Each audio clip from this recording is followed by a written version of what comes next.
Good morning. My name is Huw Williams, and I am the national spokesperson for the Canadian Automobile Dealers Association. Bonjour, je m'appelle Huw Williams et je suis le porte-parole pour les concessionnaires d'automobiles. Ici, ce matin, on a notre PDG de CADA et présidente, Mr. Tim Royce, et notre économiste en chef, Mr. Charles Bernard. So this morning, we're going to be making some remarks on the Canadian automotive competitiveness framework. And we'll be led off by Mr. Royce, followed by Mr. Bernard in French, and then we'll be able to take some questions from there and do interviews later. Thank you. Mr. Royce. Bonjour. Good morning. My name is Tim Royce. Thank you for joining us. Today, we are launching CADA's Automotive Competitiveness Framework, which outlines concrete regulatory actions we urge the next Canadian federal government to take in order to protect consumers, small business auto dealers, and the economy. The Canadian automotive sector is in turmoil as a result of the U.S. tariffs.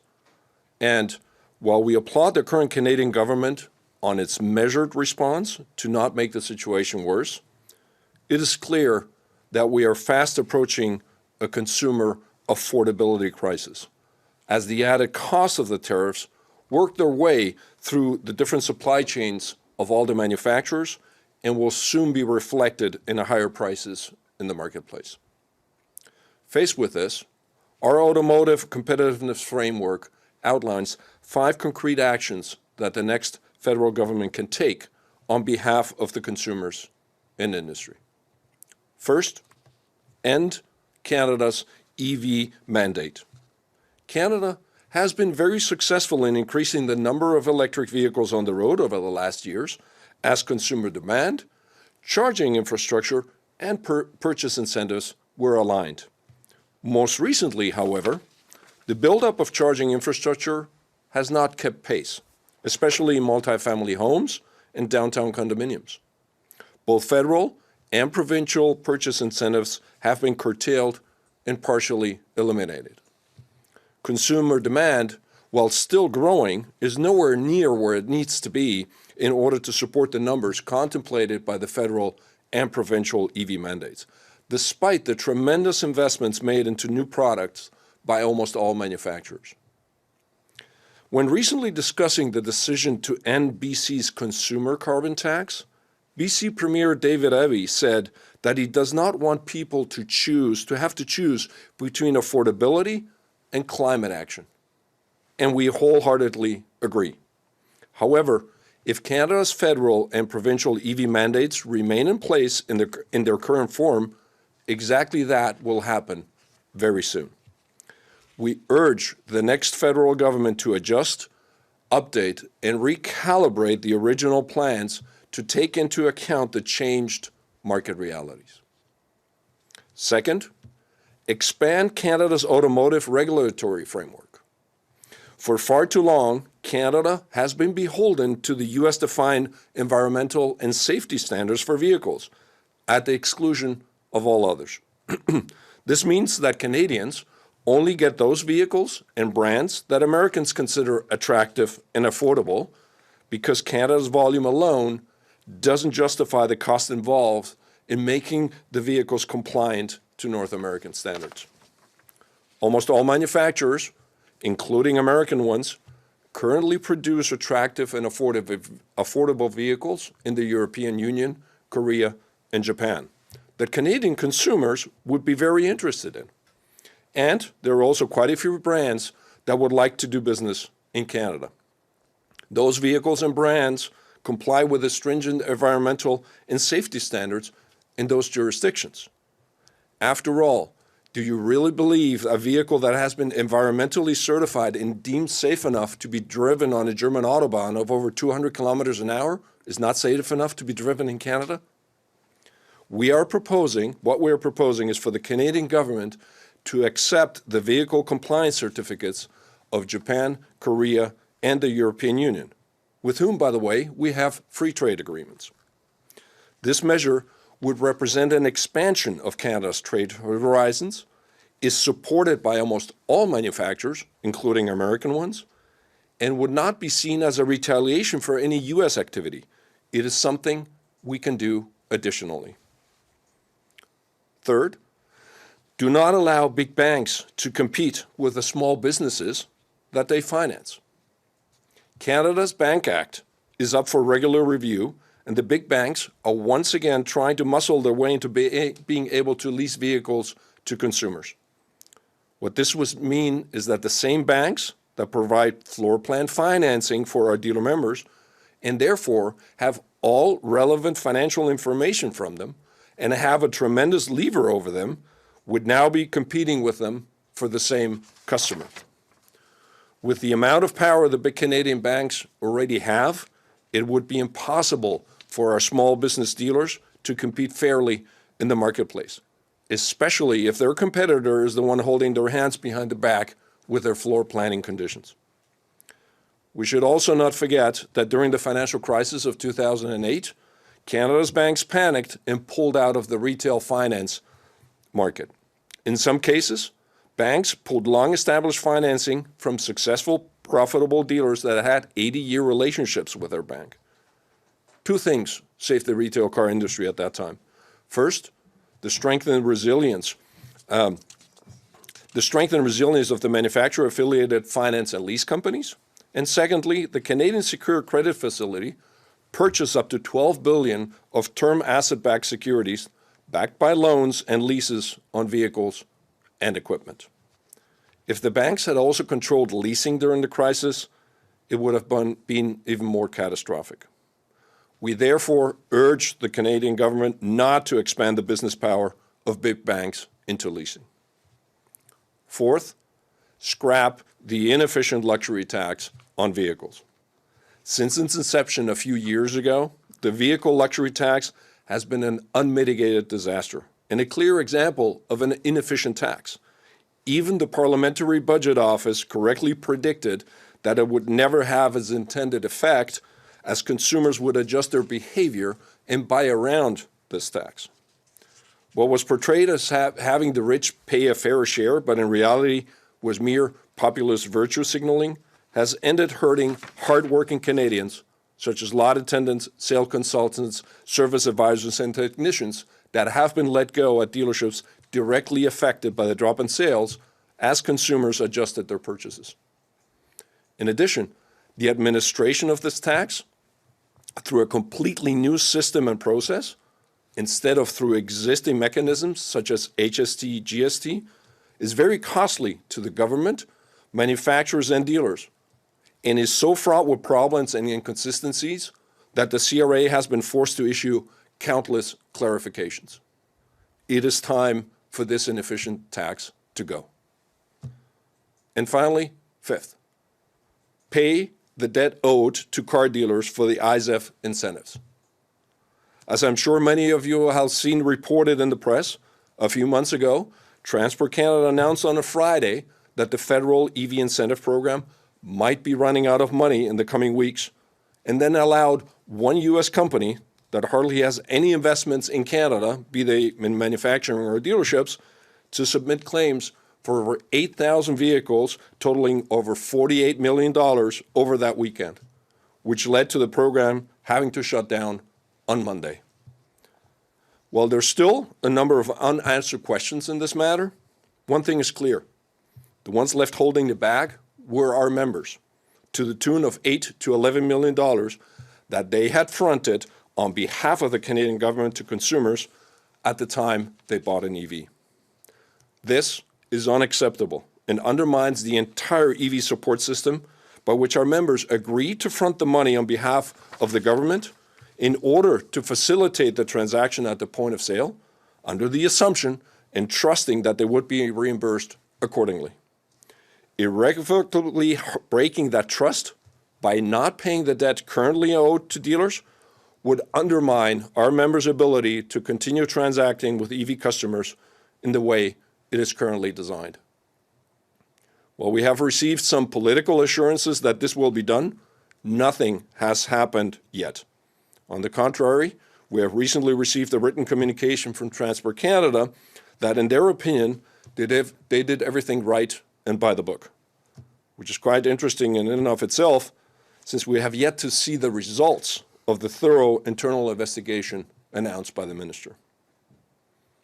In closing, this automotive competitiveness framework will go a long way in ensuring the continued competitiveness of the automotive retail business in Canada and will enable our members to continue to deliver exceptional products and services at affordable prices to Canadian consumers, despite the tumultuous situation we find ourselves in. Thank you for your attention. I would like to hand over to our lead economist, Charles Bernard, for a few remarks in French. Merci, Tim. Bonjour à tous et à toutes. Je me présente. Je m'appelle Charles Bernard. Je suis économiste principal pour la Corporation des associations de détaillants automobiles. Et je voulais simplement répéter quelques éléments qui ont été mentionnés en anglais, car ils sont majeurs et importants. Donc, comme vous le savez, l'industrie automobile fait face à une crise qui est caractérisée par un impact économique imminent suite aux mesures tarifaires américaines et à la réponse toutefois mesurée du gouvernement canadien, à l'impact sous-jacent sur les prix et donc sur l'inflation. Et combiné à ça, il y a aussi des politiques fédérales mal adaptées à cette gestion-là pendant une crise. Et donc, on se retrouve dans une situation où les consommateurs et les concessionnaires sont coincés dans un étau d'inefficacité économique. Et donc, c'est pour ça qu'aujourd'hui, la CADA présente un cadre de compétitivité pour le secteur automobile. Il s'agit essentiellement d'une feuille de route qui est réalisable, qui est destinée au prochain gouvernement fédéral dans le but d'établir les bases nécessaires pour que notre industrie demeure agile, performante et compétitive. Donc, il y a 5 actions concrètes que nous proposons. La première étant mettre fin au mandat canadien sur les véhicules électriques. Le marché, plus que jamais, a besoin de stabilité et pas de directives irréalistes dans une politique ancrée dans une rhétorique politique déconnectée des réalités du terrain. Deuxièmement, élargir l'accès aux véhicules en reconnaissant les normes internationales, européennes, japonaises, coréennes, pour offrir plus de choix aux consommateurs canadiens et améliorer l'accès à plus de modèles, une variété différente, et donc absorber quelques effets causés par la guerre tarifaire. Troisièmement, empêcher les grandes banques de concurrencer les concessionnaires qu'elles financent. On parle ici d'un conflit d'intérêts, mais surtout d'un déséquilibre compétitif inacceptable. Quatrièmement, abolir la taxe de luxe sur les véhicules, une taxe qui est inefficace, qui coûte plus cher que ce qu'elle rapporte. Et finalement, extrêmement important à court terme, rembourser les concessionnaires pour les montants avancés lors de la fin du programme d'incitatif à l'achat de véhicules électriques au Canada. Ces demandes-là sont simples, elles sont raisonnables, elles sont applicables et surtout nécessaires pour protéger la compétitivité d'une industrie composée d'employeurs locaux importants et de piliers économiques communautaires majeurs. Aujourd'hui, c'est essentiellement l'ouverture d'une fenêtre d'opportunité pour le prochain gouvernement fédéral de travailler en tandem, en collaboration avec notre industrie pour assurer sa stabilité, son impact économique à long terme, mais surtout sa capacité à être compétitive et à se redéfinir dans le futur. Je vous remercie pour votre écoute et merci beaucoup. Perfect. Thank you for being here. And Jordan from the press gallery, please, I know we have journalists online, so I'll leave it over to you. Yes, we will start with questions online. Please use the raise hand function now to ask a question. Nous allons commencer avec des questions en ligne. S'il vous plaît, utilisez la fonction lever main pour demander votre question. Our first question comes from Todd Phillips, Universe Media. Please go ahead. Yes, hello, good morning. Good morning, Todd. We can hear you. Okay, great. So Todd Phillips, the editor of Canadian Auto Dealer. So the first question I have is on the environmental standards, safety regulations. What would this opening up of the standards to imports from other countries mean for vehicle choices and pricing for Canadians? And maybe if you can answer it in the short term and maybe what that longer term outlook would look like. Sure. Perfect. Tim? Yeah. Thanks for that question, Todd. It is currently the fact that pretty much all manufacturers in Canada are producing vehicles in other jurisdictions that Canadians would love, in Europe, in Japan, and in Korea. For example, hatchbacks. Canadians would love hatchbacks, smaller vehicles, very affordable, and by the way, also very environmentally friendly. But calling anything a hatchback, as you might well know, is almost the kiss of death for a vehicle in the U.S. and with consumers. The consumers don't like it. So Canadian volume alone is not enough for these companies. So we've had concrete discussions with manufacturers that are looking at bringing vehicle X into Canada, that they could sell anywhere between 8 to 10 or 12,000 vehicles of those in Canada would be perfect for Canadian consumers. But they're saying that volume alone of Canada is not enough to pencil, if you will, the investments that have to be made to comply with the North American standards. And it's not that the standards are more stringent. They're just different in its execution. Because again, these jurisdictions, European Union, Korea, and Japan, are already very, very stringent in their regulations and how they apply them. So if this would be implemented short term, we would foresee a lot more vehicle offering, somewhat different than the U.S. being available for Canadian consumers. Again, very attractive products for the marketplace, and actually environmentally even better than some other products. Do you have a follow-up, Todd? Yes, if I could. Another comment would just be, Tim, obviously you're in contact with a lot of dealers across the country.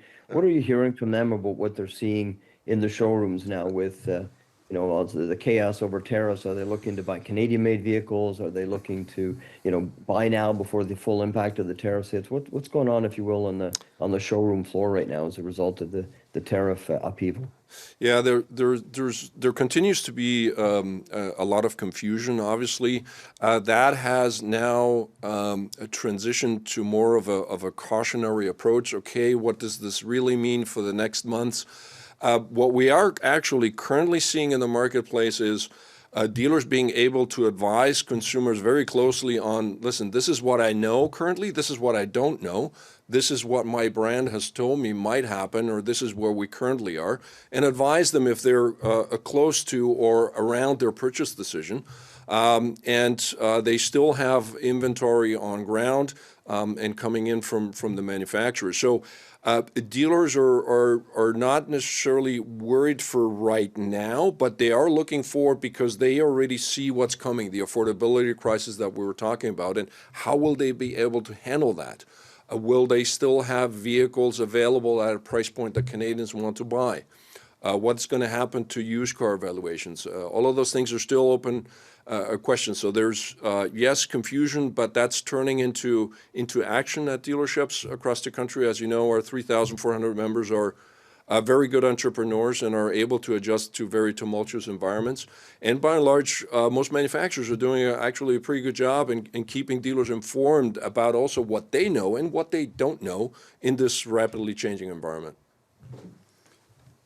Yeah, Todd, Huw Williams. One thing I would add to that is that we haven't seen the second shoe drop in all of this. The U.S. administration's automotive tariffs includes automotive parts, and the knock-on effect of that to the supply chain remains a concern.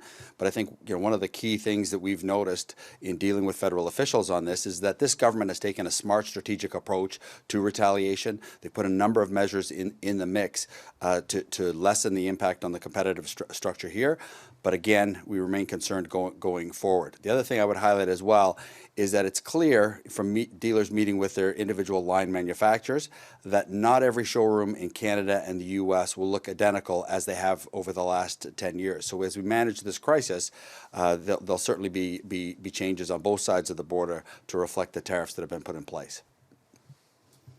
We will now take another question online. I have David Kennedy with Auto News. Please go ahead. Hi, thanks for taking questions. Just a quick one. Tim, you pointed off the bat to a consumer affordability crisis, and obviously this plan from CADA is designed to help that. Could you just give me a little bit on, what, if implemented by the government, will CADA's plan hold prices steady during the tariff fight? Will it, mitigate some of the price hikes that we expect to see? Can you just expand a bit on that for me? Yeah, obviously we have not necessarily done a calculation overall because it's very difficult to do because different manufacturers are affected in different ways, right? And in different in different amounts, obviously, depending on where they're currently producing, where they get their products.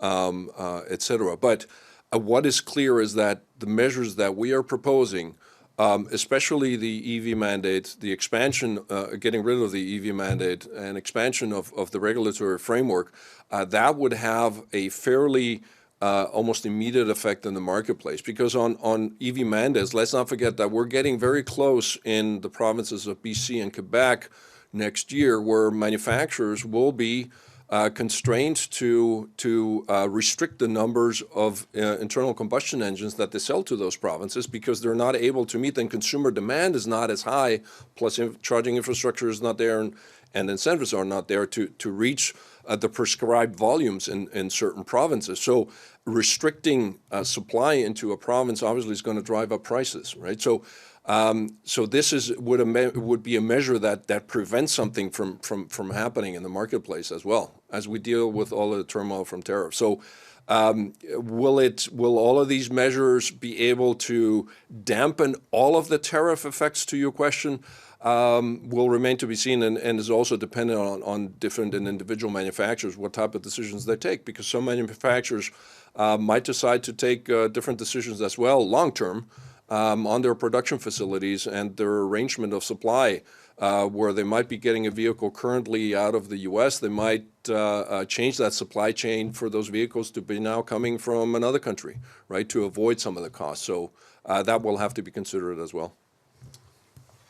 Yeah, David, Huw Williams, I would just add to that it's important to remember, as you certainly know, that there's more people working for dealerships in the new car supply chain than any other sector. We have over 170,000 individuals working in communities across Canada to serve millions of customers, close to 2 million new transactions and certainly 5 million or more used and parts transactions. So these measures have impact on that.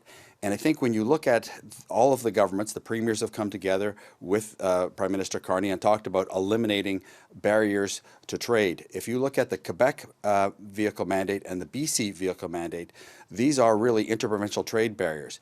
Canada, and those two jurisdictions in particular, is known among auto manufacturers as being a very expensive jurisdiction to do business in. And one of the things we're going to have to do to be more competitive, and it's recognized across the board by all political leaders, is clean up our own house. And getting rid of these mandates could certainly be part of that. And I'll just invite Charles Bernard to say just a couple of words on that in French, if you mind. Oui, et je pense que c'est une bonne question par rapport aux effets sur les coûts des véhicules. Je pense que Tim l'a très bien expliqué que c'est à géométrie variable, l'impact des tarifs et de la dynamique américaine sur les consommateurs et les concessionnaires. Mais je pense que ce qui est important de se rappeler, c'est que ce qu'on propose, c'est des changements qui viennent transformer ou améliorer la structure dans laquelle les concessionnaires opèrent. Et cette structure-là aussi, les consommateurs y font face. Et donc, on donne des propositions qui sont encore une fois applicables, réalisables, qui permettent aux concessionnaires d'avoir plus de flexibilité et de faire face à la situation problématique avec un peu plus, comme je l'ai dit, de malléabilité et de capacité à rencontrer ces défis-là avec leur propre créativité, la réalité qu'ils ont à gérer avec leur propre manufacturier. Nous considérons qu'il y a des éléments actuellement, des politiques ou des approches fédérales qui limitent cette capacité-là des concessionnaires de gérer à leur propre manière les difficultés qui s'en viennent. Et cette capacité-là, ou du moins la réduction de cette capacité-là, a un effet sur les consommateurs, tant par les prix auxquels ils vont faire face ou à la qualité, pas la qualité, pardon, mais la quantité et la variété du produit. Donc, c'est des changements qui sont structurels, mais qui ne demandent pas des transformations des politiques structurelles. C'est pour ça que c'était important pour nous de positionner des propositions qui sont réalisables rapidement et qui pourraient avoir un impact majeur sur l'industrie, l'économie canadienne, mais surtout sur les concessionnaires et les consommateurs. Merci. Thank you, Charles. And do you have a follow-up, David?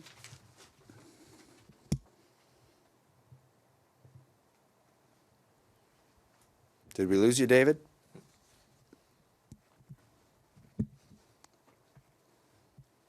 I do have another question. Please. Yes. So we have a question from Grace Auto News. Please go ahead.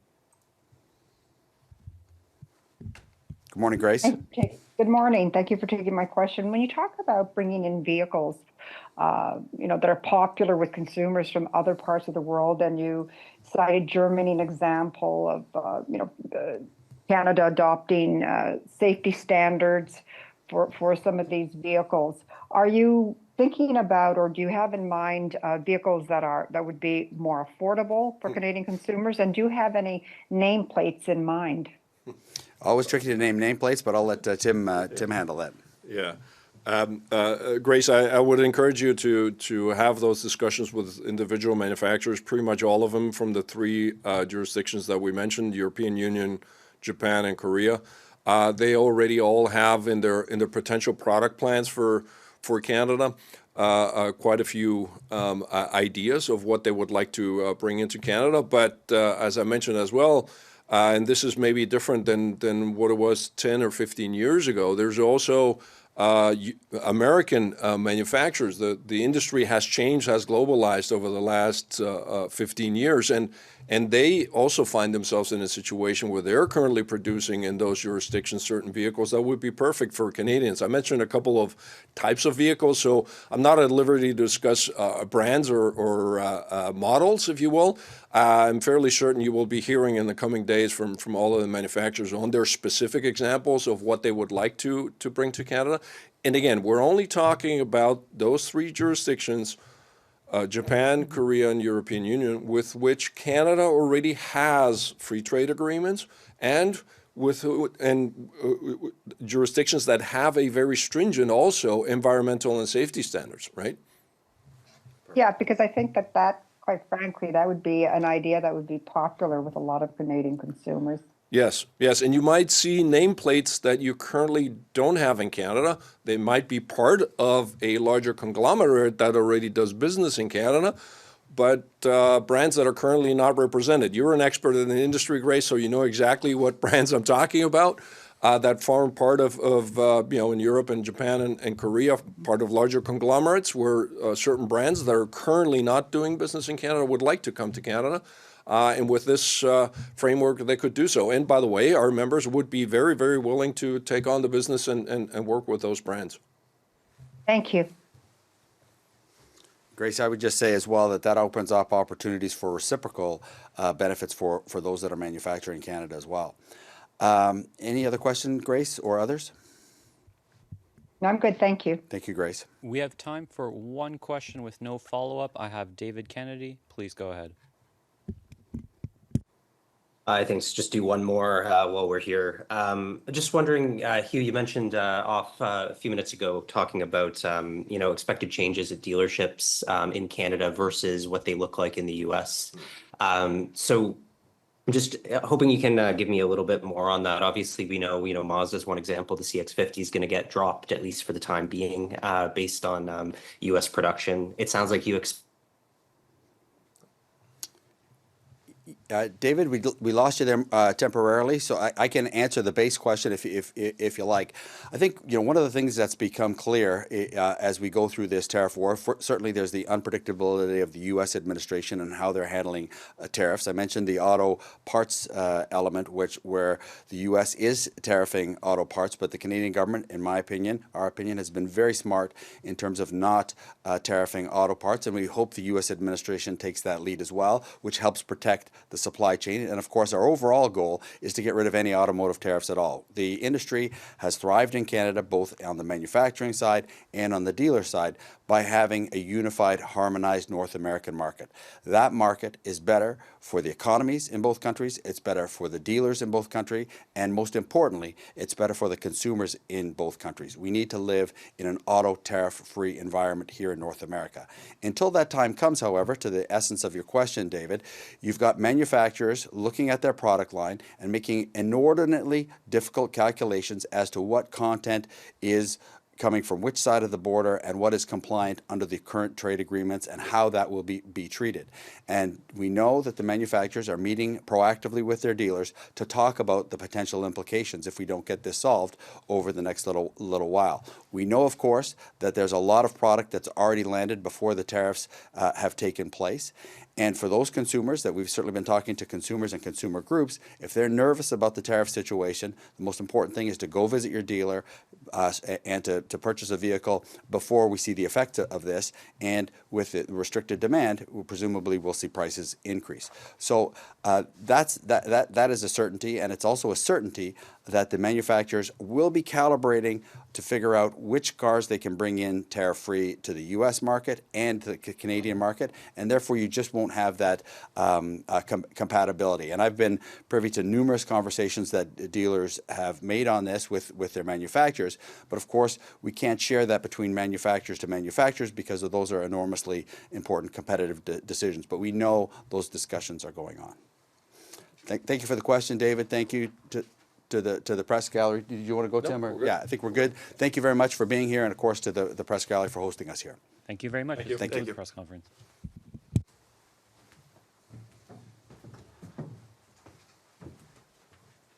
Recording stopped.